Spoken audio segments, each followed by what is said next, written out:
doesn't take long, talking with Steven to realize that everything he does is based in his Silam Kung Fu training. Everything's connected to that, whether it's physically, mentally, spiritually. So we thought that the best place to start would be with his Kung Fu training, because he built a foundation with that to build a lifelong career in Hollywood, basically right out of high school. I know he'll hate for me to say this, but he's had an extensive career spanning 5 decades now, from, mid-70s, 80s, 90s, 2000s, 2010s. I mean, that's a pretty impressive career. It's really a pleasure and an honor to have Grandmaster Sifu Douglas Wong here today. I mean, we just can't even believe that he's here. Just get the ball rolling here. I just wanted to ask Sifu Douglas Wong just one quick question, and then maybe we could get a conversation going between the two of you, and we could take questions. But I was just wondering, sir, you met Steven when he was very young. I believe he was 14 or 15 years old. He was still in high school, I think. So about 15 years old. Yeah. So I was just curious what your impressions of Steven were when you first met him, what he was like. I know too that your fight school, it's strict training. So, I mean, you've even said, I think it was in the Karateka article, 20 people will come to you to train and maybe 2 of them will make it, So that really shows the discipline, the dedication that you have to train at your school. And I was wondering, what did you see in Steven? Did you see it right away? What was it about Steven that made him excel to that next level? Well, he's one of the guys that kept coming to the studio. I mean, day and night, whenever. He was coming to evening classes. That's what I had in the beginning. Then later on, I opened up afternoon classes. And in the afternoon, here comes Steve again. There are 3 times a week with me then, and in the evening time. And he made it like he was living there. So he's coming like 7 days a week, even on Sundays, when I had special classes and stuff like this. So he never left me. He just became, just part of the family. And, he was part of my second wave of students. My first one was back in late 60s, early 70s. I started in my parents' garage. So I was teaching mainly just Asian kids at the time.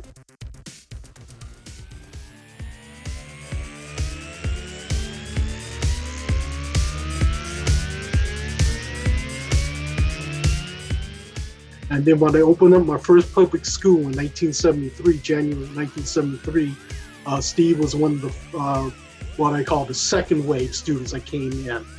And he stuck with it, had the flexibility, he had the drive to do the Kung Fu. I mean, he wasn't afraid of anything. I mean, a lot of guys are discouraged, especially for the special classes that I had. General public, the classes were much easier. But the private classes, the advanced classes, that's where you really got the true meaning of what Kung Fu was about the body conditioning, the spiritual conditioning, everything was there. Because a lot of times people don't understand that when you learn to fight, you have to be conditioned to receive a blow or receive a kick. And so in our conditioning classes, we sit in the square horse, you sit there, you punch in the stomach 200 times, in the throats, in the ribs, kick behind from another person.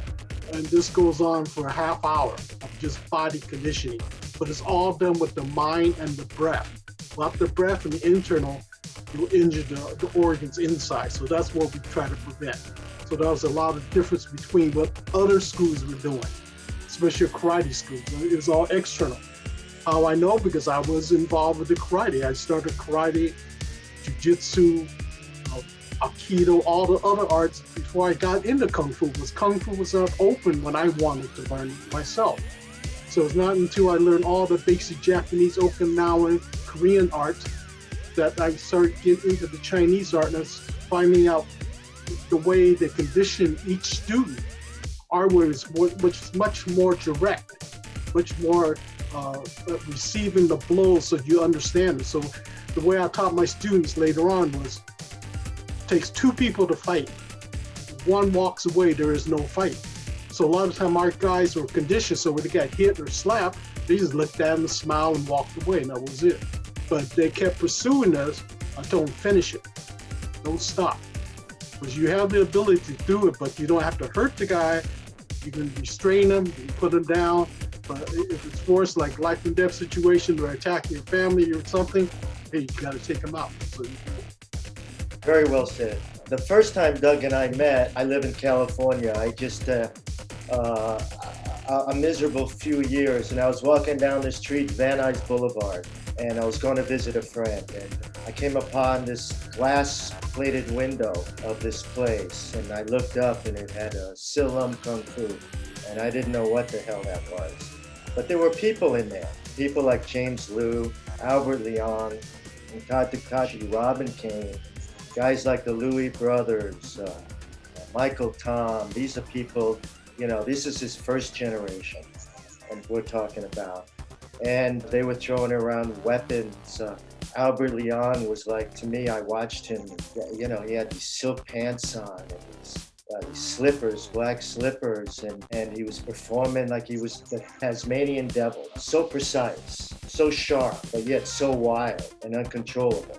I saw James, he was like Baryshnikov, like a dancer, beautiful to watch. Same thing. And all these other guys were all doing all kinds of things. Takashi, he was doing some kind of insect, To me, it looked like the praying mantis, which it was, and I was fascinated. And Doug saw me watching, came out, introduced himself, asked me to come in, sit down, watch. After a while, he said, "You interested?" And I said, "Yes." I was just fascinated. Never saw anything like that. Seen a lot of movies. I was a big movie buff when I was a kid. Was in Taekwondo, Shotokan in Brooklyn, New York for a little bit, before it closed down. But this stuff I had never seen before. And I was just fascinated.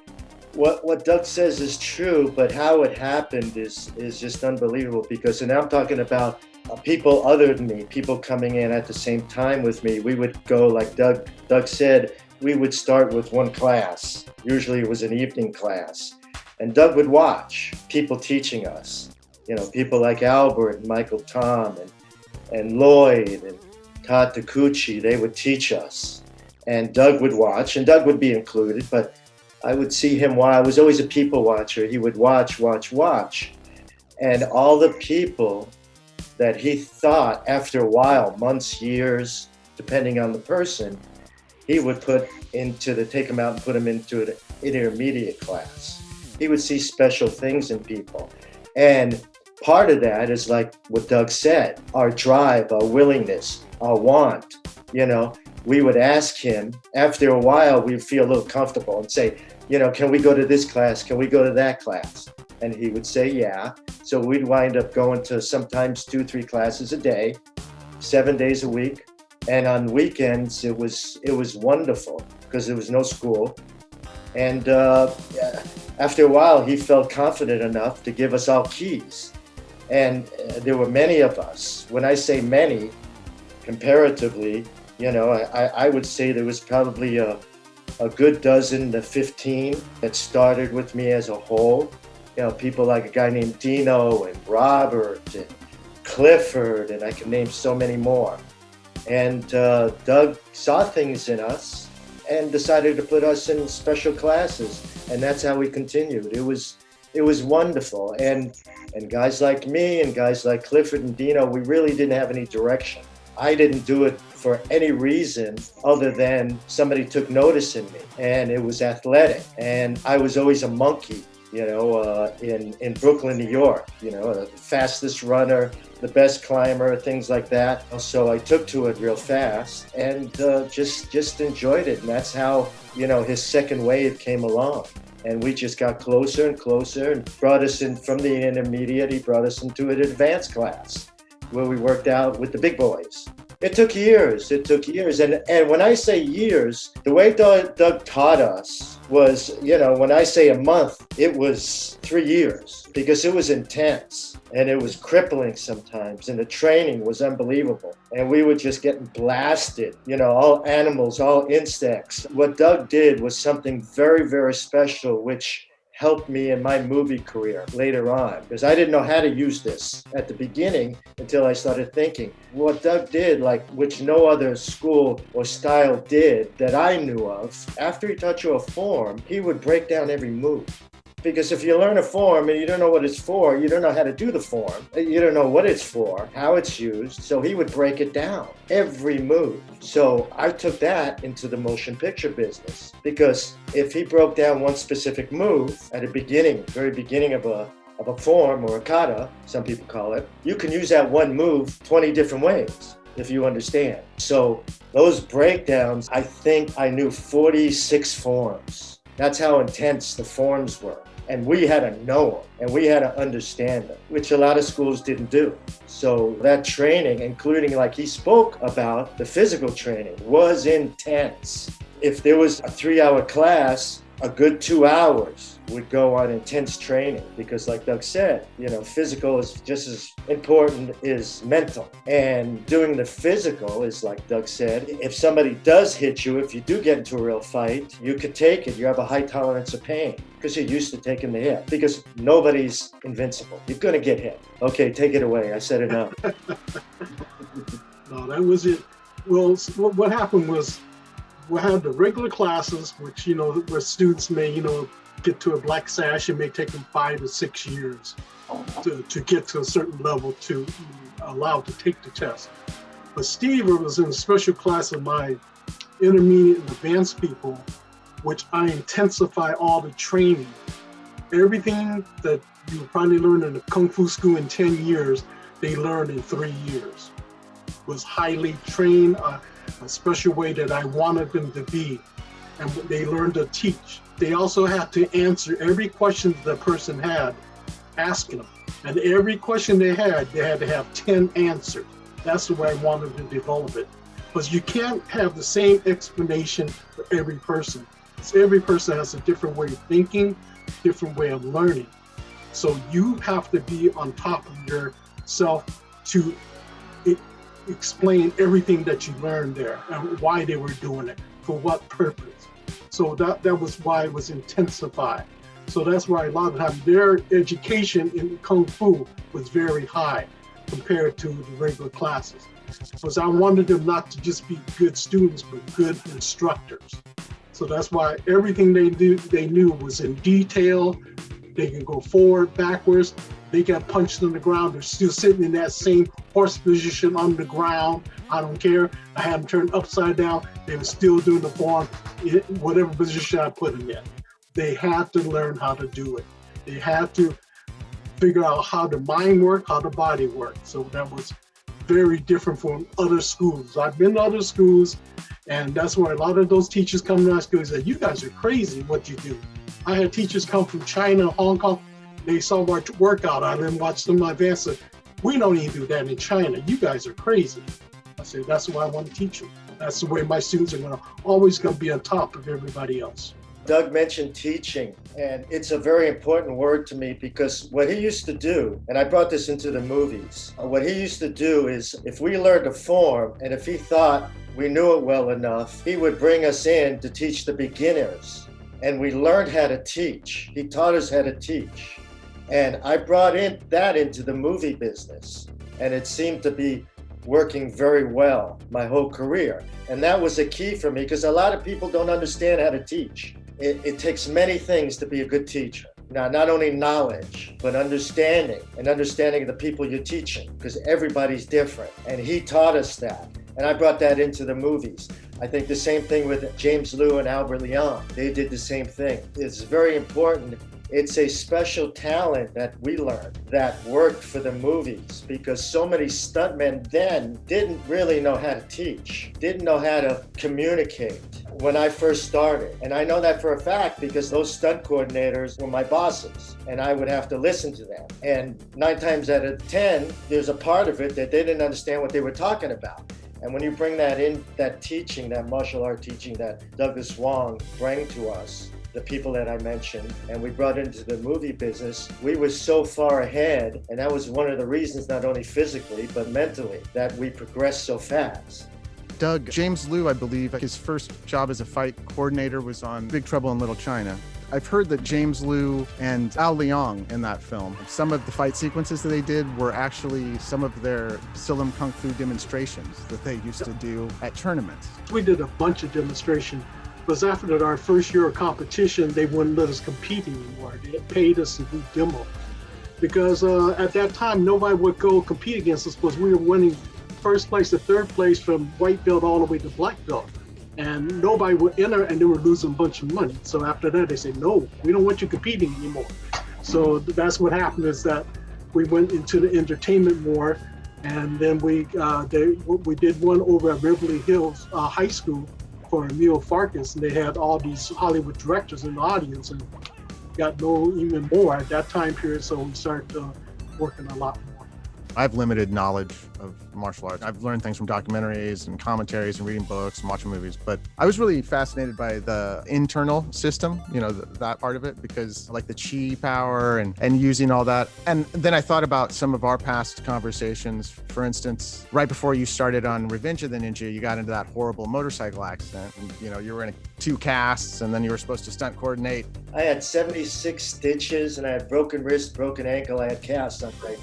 You recovered pretty fast from that. I think it was Don Shanks cut your casts off right before you guys started filming, and you almost lost that show because you were like, how am I going to do this? I was just wondering, the disciplines that you learned from Grandmaster Wong and the internal system, the chi, and did that help you heal faster? Because I know that Grandmaster Ark Wong, who was Douglas Wong's teacher, he supposedly had amazing chi power from what I've read. Like he could touch somebody on the forehead and drop them to the floor. I just find that really fascinating. And I was wondering if you could just maybe touch on that a little bit, because it's hard to kind of understand. Chi is more what we call internal insight. What the whole fighting art of the Chinese martial art is not fighting per se, it is healing. That is the main concept first. Self-defense is a byproduct of the art. So the first thing that we were taught in internal is everything from the day you're born to the day you die and what's in between. You have to have the balance of the body, the mind, body, and spirit all together. So all your body, when you're born, you're perfect unless you have defects, okay? But we are taught to also use the chi for healing. We do what's called acupressure massaging, bone alignment, tendon setting, using herbal medicine for broken bones, sprains, you name it, everything that's injured. Because back in the old days, the Kung Fu teacher were the doctors. So everybody that got injured in the village or in the cities or wherever, they went to the Kung Fu instructor because they had the medicine, they knew the way of realigning the body and resetting it back to its normal state. So that's why you had to learn a lot about what the herbal medicine was for. There's some for the external that you put on bruises, broken bone, fractures, so forth. But there's also some that you take internally to heal any internal bleeding inside the body.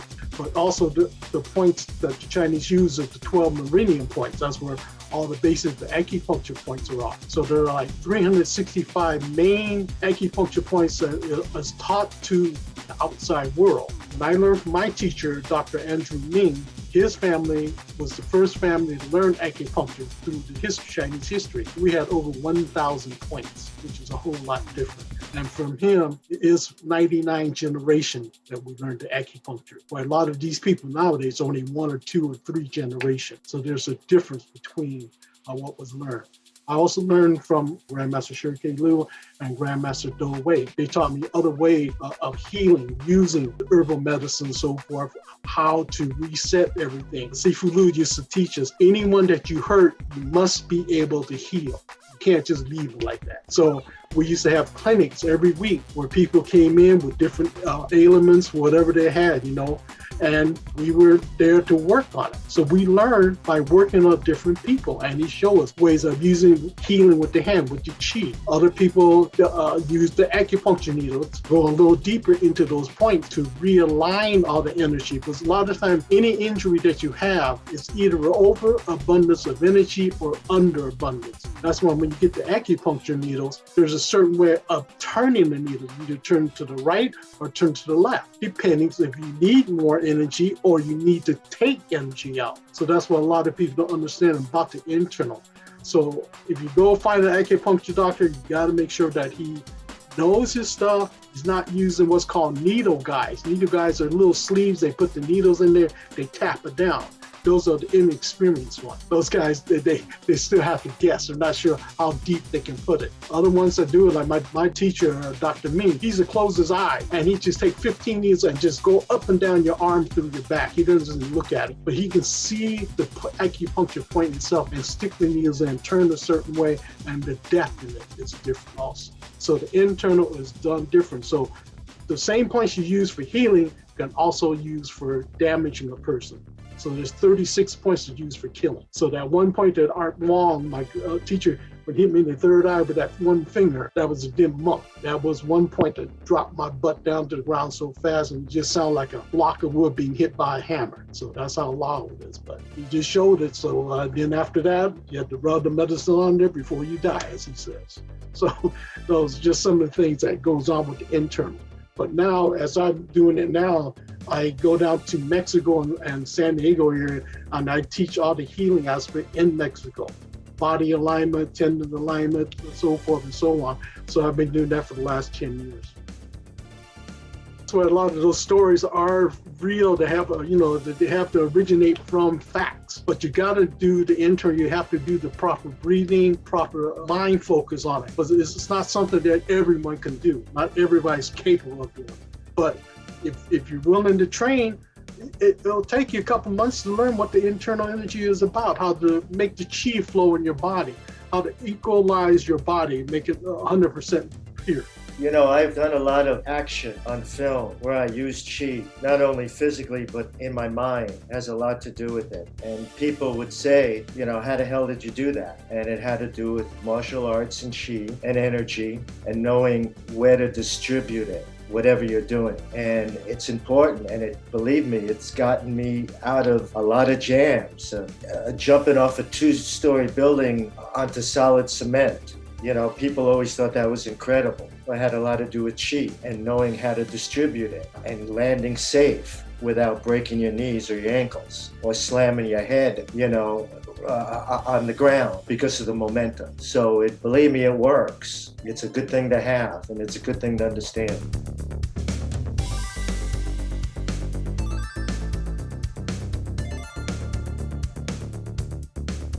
I just wanted to point out real quick, though, I believe one of your teachers, Art Wong, wasn't he the first teacher to teach non-Chinese students outside of Hong Kong, too? Yes, he's one of the first to introduce Kung Fu outside of Chinese race in the United States. So that was he opened up the school in 1959 here in the Los Angeles area. So he's one of the first. I mean, there's many other teachers here, but he is credited as the first Chinese instructor to teach non-Chinese.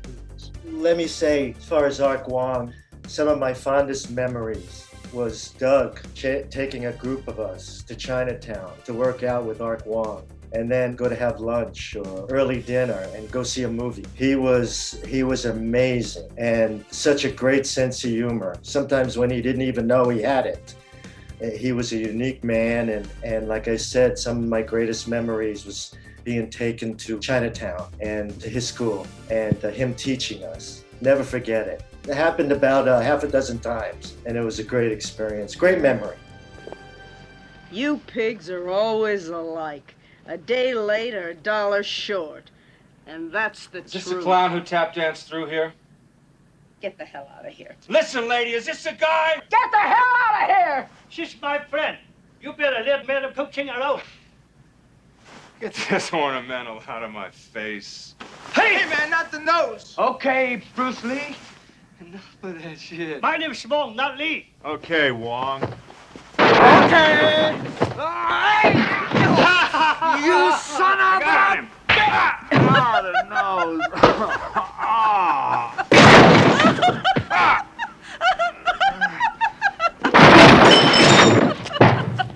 Freeze, mister. What a way to make a living. I'll say. I think I'll shoot the bastard. Wouldn't look good on the 6 o'clock news. Well, Steve, especially early in your career, during the canon years, you got to coordinate some actors who had their own very extensive martial arts training. I think of Chuck Norris and Sho Kosugi, Steve James, David Carradine. And I'm wondering if, when you guys would meet and work together, if there was ever an exchange of ideas. I know you're all trained martial artists, but you come from different backgrounds and different schools. Would you ever talk things through and learn a little bit from each other? Absolutely. The most important thing is to learn and to understand what somebody's giving you. And if it's good, you use it. That's part of teamwork. That's part of being a professional. You know, Chuck Norris is a perfect example.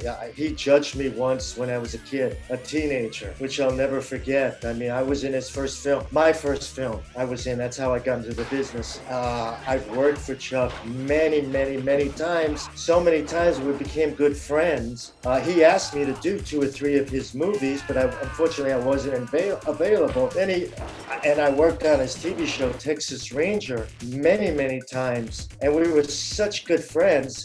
Him and Aaron and Eric, you know, all family members. We all knew each other very well. And Chuck is a gentleman. Chuck listens if it's a good thing, especially if he knows what you're doing. You know, if he knows what you're doing and how good you are, you know, he listens, he respects you very much. So Shokazuki was the same way.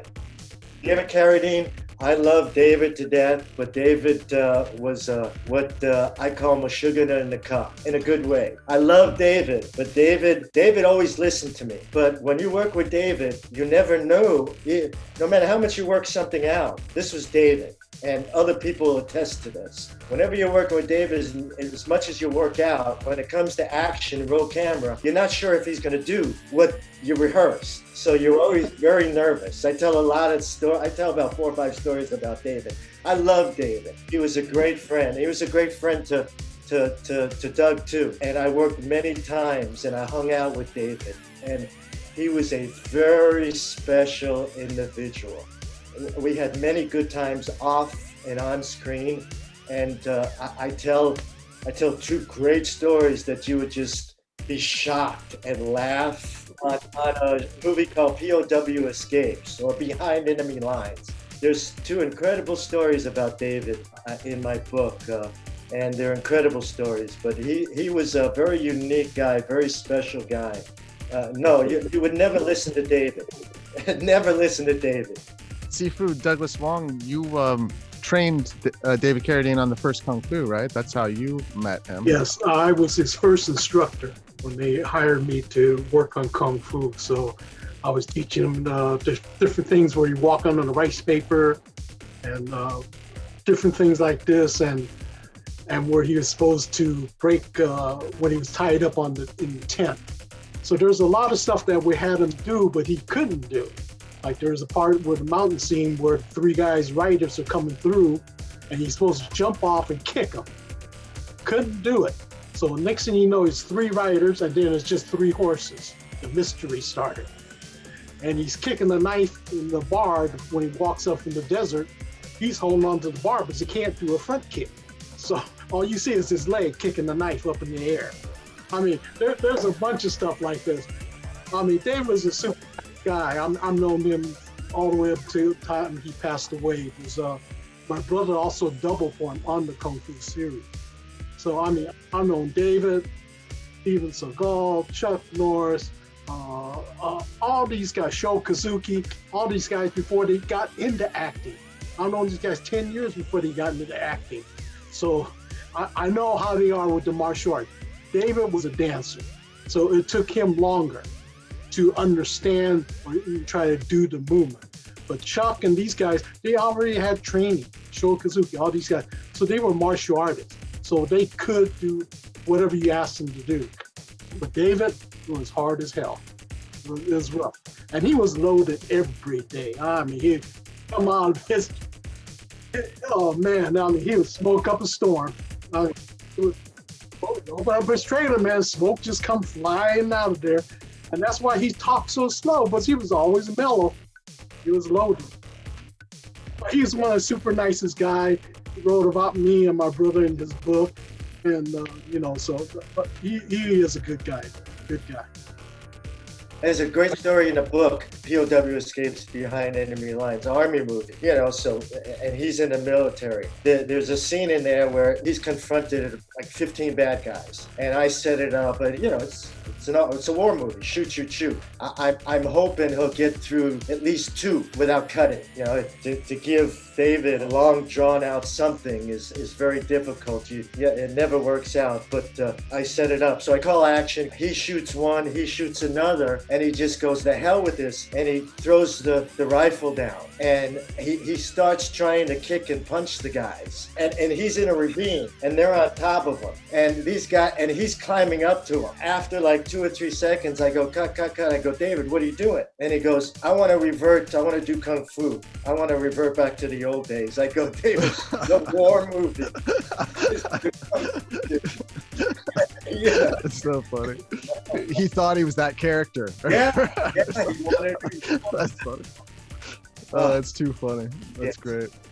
I just want to talk maybe a little bit about Dragon, the Bruce Lee story. In the doc, we show a clip in the ice house, and I know, Steve, that's your favorite scene. There's a great scene where Jason Scott Lee and the guy he's fighting jump down, like where they hold all the ice. It's a really tight corridor, and Jason Scott Lee, Bruce Lee character, starts using Wing Chun. Jason throws like a really good bone towel, boom, hits it, and the guy gets he can't throw any kicks, so he jumps out of there real quick. And there's just a little story within the story, and I know that he trained with you guys. I was curious how that all worked, how that came about, how Jason trained, how good was he? I read that you guys worked with like Jerry Poteet too on there as well. Can you just give us a little overview? Well, as far as the Ice House, what people don't know is part of my work on that show was to write down in video each scene. And this Ice House was my favorite. And this was the moment I thought he'd really portray Wing Chun. Sticky hands, chi sao. So what I did, and I have some of the stuff still on, the old tapes. Still have some of the stuff. What I did was I would write down every move, and I try to make it like a movie, like a script. And pertaining to the Ice House, I did this with every scene.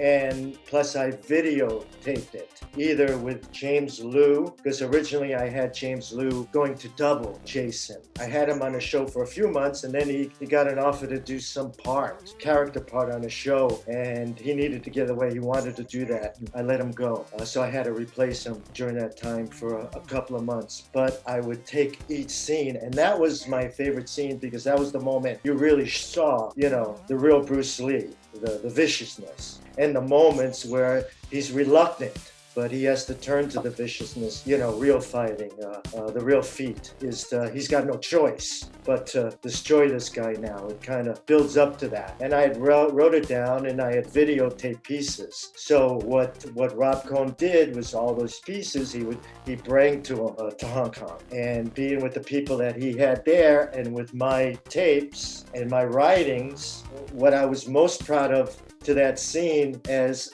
to he stuck to my writings and my videos really close, which was important to me because in the film, because there's a lot of stuff I don't like about that film. I wish I was there, but I wasn't. Things would have been completely different. Anybody who knows me, if something isn't working out or not quite right, to me the realest moment, the realest scene was that Ice House scene. And my intentions in every scene, whatever action scene he had, was just like that, serious.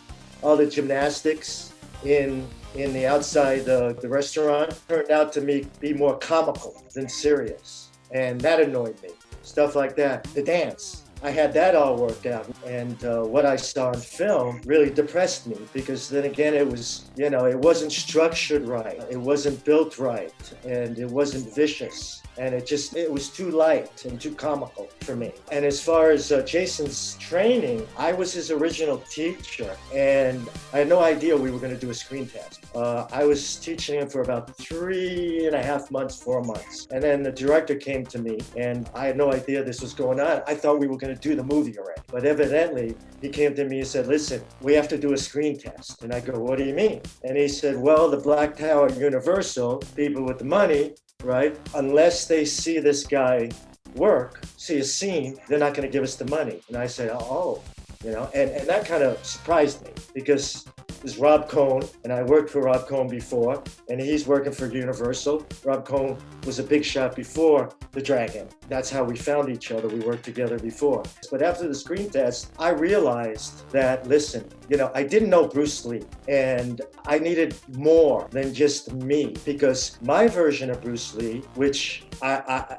as an amateur performer, copying him, that's all I knew of Bruce Lee. Just watching on film, we all used to imitate him. So after the screen test, it gave a green light. After they saw the screen test, me co-starring and playing the bad guy, that they gave Rob Cohn the green light. I sat down and realized, I need something more. I need people that knew Bruce Lee.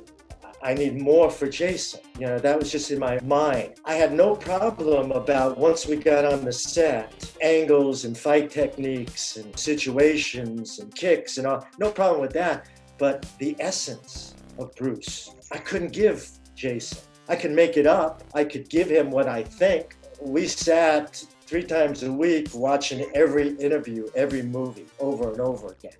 That was part of his training. But I couldn't give him the real essence of Bruce Lee because I didn't know him. So a light bulb went off, and I called Linda. I thought, let me call Linda, and maybe she knows some people in California. And I told her my problem. I wanted something more for Jason, and we had met before. That's one of the reasons why I got The Dragon, was because of Linda and Brandon. That's in the book. But training Jason was a full-time job. And Linda gave me Herb Jackson, Ted Wong, Jerry Bastiglia, Jerry Petit, and Bob Wall. And I personally brought in Doug Wong, who is my master, because I knew, as far as Doug Wong, I knew he could teach him even more because he understood Jeet Kune Do. I didn't. I understood it just being a fan and copying techniques, but he knew it, right? So I brought in those guys to teach. It was a beautiful thing because I was there at every session, and I can tell you stories. Some of the stories are in the book.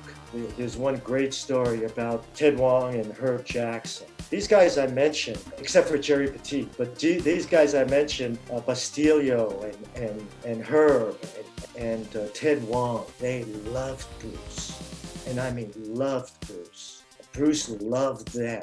And I had major conversations. Part of the training was conversation because they were with Bruce. I always say, whenever I talk about people, when a new Bruce Lee movie comes out, or when this last Yip Man came out, with Bruce Lee in it, I was very upset. Why? It's a good movie, but why aren't these guys ever in a Bruce Lee movie? Because they were very important to Bruce. Ted Wong, Bastilio, Herb Jackson made every piece of equipment that Bruce ever had at the very beginning. Bruce always looked to Herb to make his equipment. Now, Herb told us and would tell you that, Steve, and I'll never forget this, I wasn't a very good student. I couldn't do, Jeet Kune Do very well. Bruce loved my effort. Loved me for that. You could tell it was from the heart, and there were tears coming out of his eyes. You'd watch Ted Wong teach Jason, and from the waist up, he looked like Bruce. It was unbelievable. And I visualized this, and I saw this. Bastilio, the whole complete package. I watched Bastilio train Jason, and believe me, I got in some of the action too. And Bastilio was the whole package. From the feet, from the waist, the movement, from the hands. And these guys were like carbon copies, or they knew so much of Bruce, they loved him. And I tell a story in the book that Ted Wong and Herb Jackson and Jason and I were once talking about Bruce, and all of a sudden I look at Herb and he's crying, physically crying. And it caused me to cry. I mean, I'm tearing up right now. And it caused Jason to cry. It's an incredible story. And I look at Ted and he's crying. That's how much these guys love Bruce. And it annoys me that these guys are never mentioned in magazines. As far as Petit, I found out later on that Bruce didn't really like Petit. He put up with him. He was annoyed with him very much, but Petit would come back and beg him, please let me back in, and Bruce would forgive him. But that's a whole nother story. These guys were incredible. Bob Wall, when I first started training after the screen test, I would have a hard time finding places to train because people would find out we were doing a movie and they would annoy Jason. I mentioned it to Bob Wall, and Bob Wall owns some corners on Ventura Boulevard, California. He had an empty space, and we used this empty space, an empty place in one of those malls, and that's where we went. Nobody would bother us. We did a lot of training there. We did a lot of training at Doug. When I gave him to Doug, I didn't have to worry. I left because Doug taught me everything I know as far as martial arts. Right? But he's far, far superior. There's a lot of stuff that he knows that I forgot.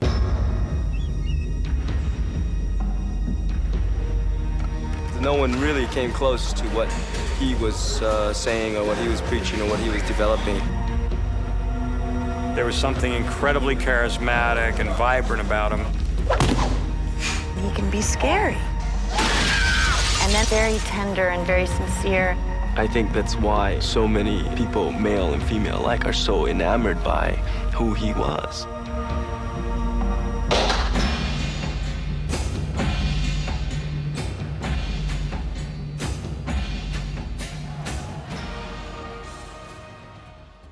When Steve brought him to school, I started him from basics again, because he didn't know anything about stretching, how to use his arms, how to develop power, how to do all this kind of stuff. Because I also trained in JKD under Daniel Lee. That was one of Bruce's top students at the time. He used to come train at our studio. Once a week, he'd bring it down. And in fact, Bruce was supposed to come to my studio in 1973, but that's when he passed away before he made it down to the studio. Because we were training hard all the time with all the generation JKD students. So I had training in it. So when I was working with him was different ideas of strengthening his body, some of the JKD movements and so forth, but also he was a gymnast before. So I wanted to help him develop more of his jumping in a martial art way. Because, gymnastics is one thing, but looking like a martial artist is a different thing. Because even when you're doing kicks, that's why some of the movies I watch how some of these guys do. A way a Korean guy kicks and the Chinese guy kick is two different ways of doing it. Even the way a Japanese guy kicks. The styles are different, the emphasis are different. So I try to make more of the Chinese part of it all. So that's what I work with. I work with him on weapons. So you saw his double sword, the chain, all that kind of stuff in the movie. That's all coming from me. So that's what I'm known for, is for weapons. Everything you know in the Chinese weapon arsenal, that's me. But Jason was a good student. He had to learn everything, what it was all about. Doing the stances, doing the breathing, doing the mind control, the whole bit. So after that, he worked with a lot of different people there. People wonder how Jason got his body. Number one, I worked him 7-8 hours a day, sometimes 10. Number two, there was a secret to that, Pilates. Between the training that I gave him, not only martial arts, but other physical types of training, and those Pilates really brought out muscles and tendons in his body. It was never steroids. People send me tasks and ask me questions. I was with him for 6 months, and there was never talk. There was never any kind of idea, and he was a health nut, Jason. Being a 68 now, and I was a lot older than him then, and being in the movies so long, much longer than him, and seeing so many things behind camera, stunt-wise, directors. Don't forget, I started in the 70s. I seen a lot as far as drugs and alcohol and things like that. I never saw anything like that coming out of Jason. He did it all himself. He had amazing determination. And believe me, I tell a couple of stories in the book, because there was a couple of times he broke down with me. You got to realize he's playing Bruce Lee. Bruce Lee, a legend, a god. Nobody ever like him in his past and the future. And that's quite a feat. And a couple of times he got very respectfully, and I understood perfectly. And we would sit there, and he would, literally, and there's nothing wrong with it, crying on my shoulder. And I would be holding him, and we would have conversations. I believe in you. You can do it. It's all a movie. We'll get through it. That's how much he cared, and that's much he realized what was on his shoulders. He worked hard. What people think about the movie, the circumstances, how he did, is besides the point. The guy really worked hard and really trained hard, but I give him big time points for working as hard as he did. While we're on the topic of dragging the Bruce Lee story, first just want to comment that at least 3 of those fight scenes are, I think, the greatest fight scenes ever put to film, like gold standard in terms of mixing incredible choreography with really impactful storytelling. And the story of those fights stays with me as much as the choreography. So if you had any stories of just your influences or your thought process behind telling the story through those fights, like, you talked about the video and stuff like that, but again, what influenced you in crafting those fight scenes? I also sat with Rob Cohen and I try to make him visualize, because it's important. So many directors don't visualize when it comes to fights and stories and fights. So I sat with Rob Cohen. Rob Cohen and I were very, very close. I always told him that Ice House fight is like an old movie. It's got to be old style. It's got to be real. It's got to be to the point. There's got to be a lot of feeling and emotion in the fight. And it's got to be fast and quick. That was part of it. So that was my favorite piece in the movie, because we didn't grow up with comedies and light humor when it came to Bruce Lee. One little smile, one attitude, humor or something effect. But the way they arranged the Bruce Lee story was more light comedy. And my visions of it was very dramatic. And that's why my favorite scene is the Ice House. And I'm the most proud because that's the most Rob Cohen kept. And my second is the demon at the end. There are many reasons for that, because that seemed to be old style. Again, I revert back to the old style and the sharpness and the quickness. I wanted to do 2 things with these scenes. I wanted to bring realism, because I don't like cuts. I don't like CGI. This is a movie about Bruce Lee, so it should be as to what we saw in his movies. Some kind of relationship. So, the demon was a favorite of mine for 2 reasons. The guy who played the demon was a guy named Sven Thorsen, and he's a very, very close friend of mine. He was the old gladiator in the movie The Gladiator, the old guy with the tiger, and he's Arnold Schwarzenegger's best friend. He's an action actor, and I got him that part. And that part had a lot of heart in it. And when I wrote everything that the demon did, and because it was his son, so that needed to have a lot of heart in it and a lot of sympathy. And I wanted you to be on your toes, like just cringing. Is the demon going to get to the kid? And that's when Bruce Lee goes berserk, and it was nunchucks. So I wanted Jason, I worked with him on nunchucks. Doug worked with him on nunchucks. Nobody else did. In 6 months, when you're not an athlete, you can't learn a weapon really, really good. You needed moves very basic. The old this, of course, and the spin, and then do a flip and catch him around the neck and choke him out. That's the end of it. So those 2 scenes were my favorite. The other scenes, I was very sad. And I think Linda was very sad about it too, and everybody else, because when we first started, I had many meetings with Linda and Brandon. And we were told as a whole at these meetings, that it wasn't the same script as we saw in film. I think if you see some interviews with Linda or some writings, she expresses that she was surprised too. It wasn't the film that she thought it was going to be. One of the scenes that always confused me, even when I saw it when it first came out, was the scene where they have Bruce break his back. And then, I don't understand why they didn't really put the real fight with him and Wong Jack-man and him coming to a school and challenging Bruce and teaching non-Chinese. And that whole storyline got cut out, and it sort of got inserted with sort of fairy tale Mortal Kombat fight sequence. And I just thought that was a little strange, because the real story is so far more interesting. They had a chance to do a wonderful scene in that ring, a Rocky fight. That was my thought when I scripted it. In other words, Bruce wasn't winning at first, and completely different moves. Very real, very hard style.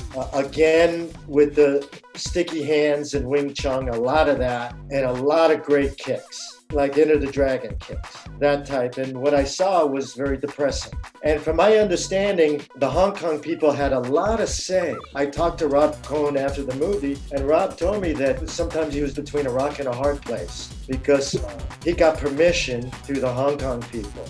And the action people that were connected to the movie had a lot of say. as I understand, Jerry Petit and the Hong Kong end of the action didn't get along. So there was a lot of confusion as far as that. And that's why I think when I talk to people like Rob Cohen back a long time ago, that's why I think that fight didn't really turn out, because when you're working on a show, you have to have a key person to make decisions, whether they're your decisions or somebody else's. And the bottom line is you can't follow everybody, you wind up following the wrong person. And from what I understand, that was a big problem in Hong Kong too.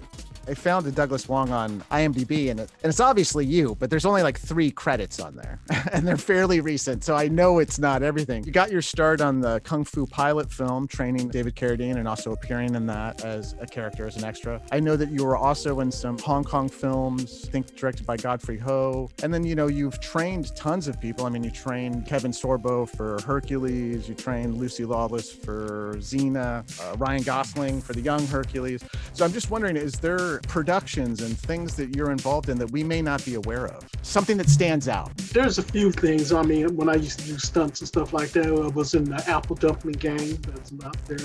That Man Bolt also did stuff for Universal Studios. Ironside, way back old series. I mean, there's a bunch of stuff like that that we did. But back in the old days, it used to be that every TV series had one show for the Asian, one for the Latinos, one for the Black, and the rest was Caucasian. So during that time period, we were in every Asian acting thing, Police Story, SWAT, all kind of stuff like that, so back in the day. So of course we didn't get credit, but we were there. So but James and I, they got more in front of the camera. I myself was not in front of the camera because I also had other jobs. I had a family. So I was working for the city of Los Angeles for 25 years as a medical record supervisor. So I was doing that and doing whatever else I was doing. I did a bunch of TV shows. Also, martial art type shows that were elected, that received Emmy Awards and stuff. So far back there with Terry Wilson, that's back in the 70s. I did a series for NBC that was shown 6 o'clock in the morning. There's a bunch of, but we never got any of the tapes, the video. So we never had any of that stuff to show proof on or to put on the Facebook or YouTube. So I was in many productions. And after that, I didn't really want to get in front of the camera. I wanted to do all the training behind the camera. So a lot of stuff like James and Albert, they didn't train a lot of the stars. They sent them to the studio and I trained them for all the movies they did. So, there's a lot of those that are not listed. I got paid for it, but it's not listed anywhere. but I'm not the kind of guy that was in front of the camera. I enjoy training. That's what I am, a teacher. That's my main thing. So I enjoy doing that. So there's a bunch of stuff that I don't have credit for, but they know. So I trained a lot of different stars. I work with a lot of different martial artists also before they got into the movies. And there's many stuff. But now my whole thing is I'm watching my son Travis. He's got a career that's gone crazy. And he's getting ready to take off to Hawaii, do a movie next week. And so it's a big major motion pictures, but he's done so many right now. Crazy.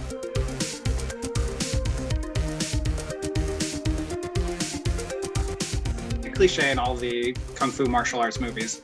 There's the Kung Fu master who's always got the long beard and living on a mountain somewhere. But we have here 2 people who have dedicated their lives to martial arts, dedicated their lives to the training, a real master of the art. And I'm wondering if, at your levels, does your training end, or are you still improving yourself? Are you still improving your practice of martial arts and learning more and gaining more knowledge and skills? I just wonder, because in these movies, these characters sort of cap out at these enlightened figures. As my teacher, Art Wong, used to say, every day that you live, you must learn something. The minute you stop learning, it's the day that you die. So every day there's a new experience that we carry on, whether it's mentally or whatever, if it's through the meditation or through the internal practices of using the internal movement of the chi, or a lot of people understand more like the Tai Chi movement. but there are exercises to slow down the aging process of the body and to strengthen each organ in your body.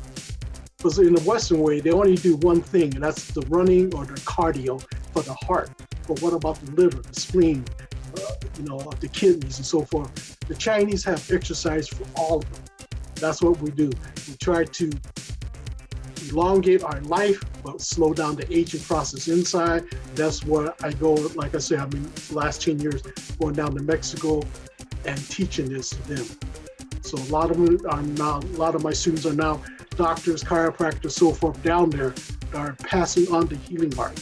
So I'm always learning from them because they're always asking me a question. You ask me a question, I got to have an answer for you. If I don't understand, I got to really dig deep to find out. Like I said, not just one answer. You got to have at least 10 answers for every question they give you. And so this keeps your mind going, keeps you growing.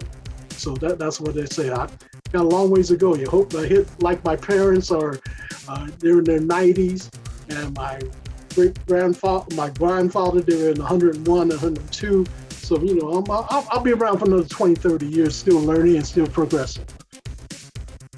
I have a question for Mr. Lambert concerning training with Douglas. So, from your recollection, what was the hardest lesson that you learned while training under Douglas? Like the one that pushed you to your limits?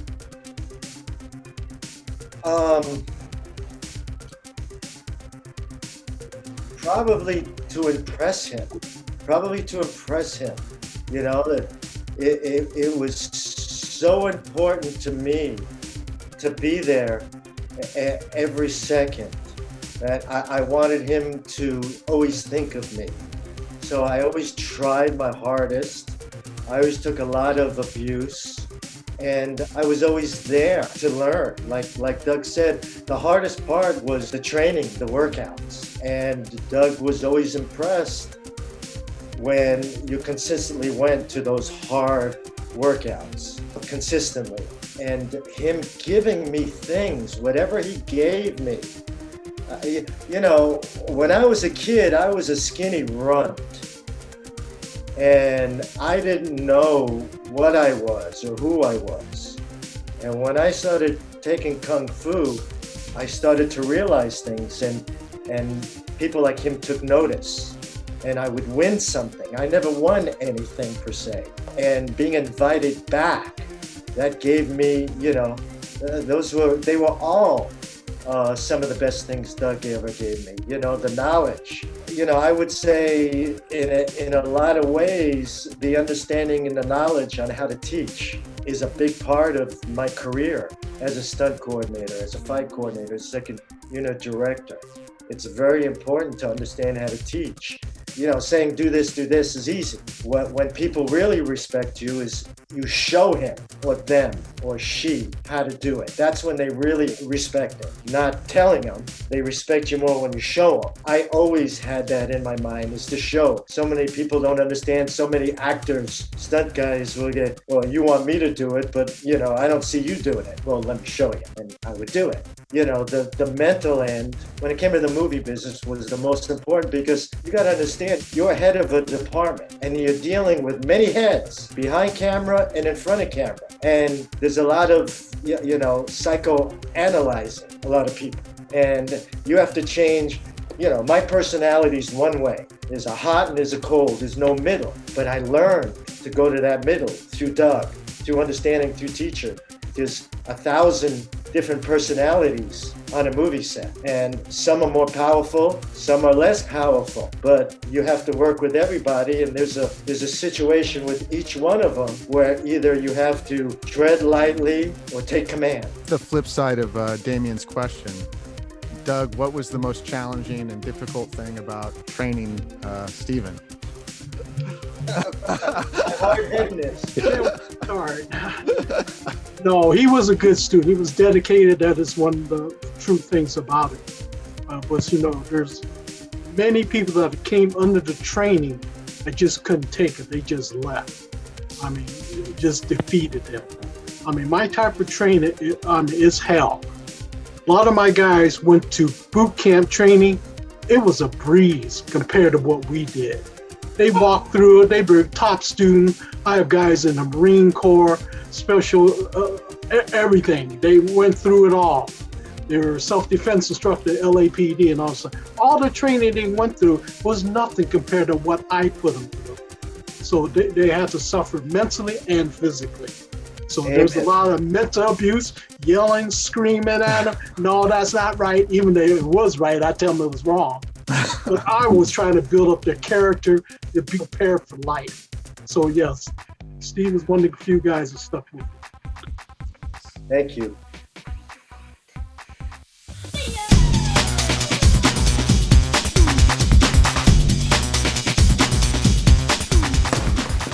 Ready for the streets. That's it. Oh, I'm sorry. I always feel bad when I hit him.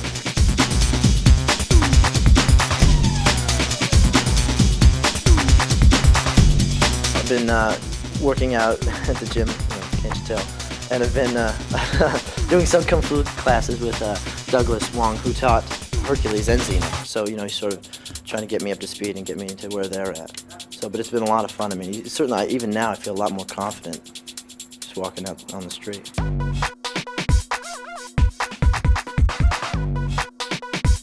I've seen every Bruce Lee movie ever made.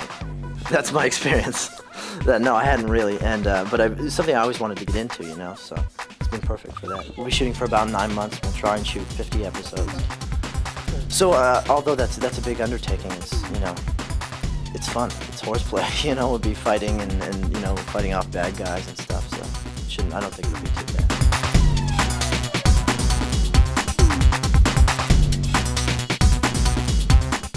Lucy and Kevin Sorbo have become international stars because of their series. Right. Are you ready for that kind of... Well...